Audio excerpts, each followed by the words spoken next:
एउटा इँटा काटेर बनाइदिन्छ अनि यो सम्म बनाउने नि सहर कत्रो सहर काठमाडौँ बन्छ। हामी यतिखेर गर्जङ बजारमा छौँ, रामेछाप जिल्लाको गर्जङ बजारमा छौँ र हामी यो गर्जङ बजारबाट देखिने भ्यूहरूलाई चाहिँ अवलोकन गरिरहेका छौँ।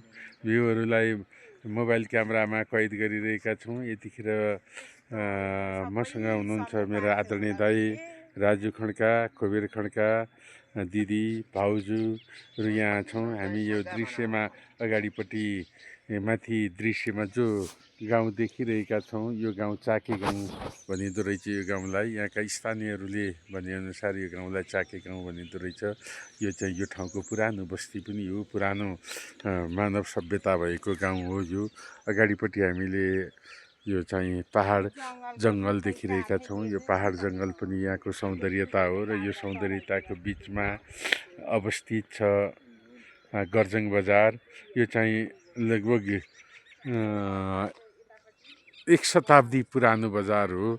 यहाँ चाहिँ मान्छेहरू पहिलादेखि नै बजारको रूपमा जान्थे। यो बाटो यो बजार हुँदै पवित्र तीर्थस्थल चाहिँ पाँचपोखरी, जटापोखरी, भूतपोखरी जाने, जहाँ चाहिँ हिन्दूहरूका आराध्य देव श्री महादेवले नुहाउनु भएको हो र श्री महादेवका जटाबाट चाहिँ पवित्र गङ्गा झरिन् र तिनै गङ्गा चाहिँ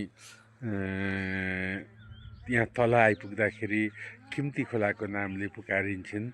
पवित्र गङ्गा शिवजीको जटाबाट निस्किएको, पाँचपोखरीले लाई उद्गम स्थल बनाएर निक्लिएको गङ्गा गोकुल गङ्गाको नामले पनि पुकारिन्छ र पछिल्लो समय यसलाई खिम्ती खोलाको नामले पनि पुकारिन्छ। यो यहाँबाट तल झरिसकेपछि तामाकोशी नदीसँग गएर यिनले आफ्नो नाम परिवर्तन गर्छन्। यो असाध्यै मनोरम र सुन्दर सानो चिटिक्क परेको पुरानो बजार छ।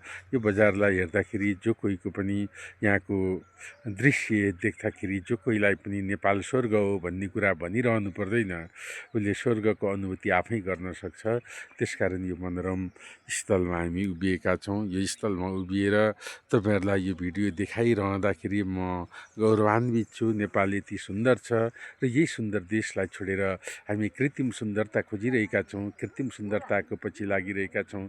कृत्रिम सुन्दरता खोज्न जाने हातहरूले प्राकृतिक सुन्दरतालाई समेट्न सक्यो, उपयोग गर्न सक्यो भनेदेखि साँच्चै यो देश संसारको सबैभन्दा ठुलो आनन्दित देश हो।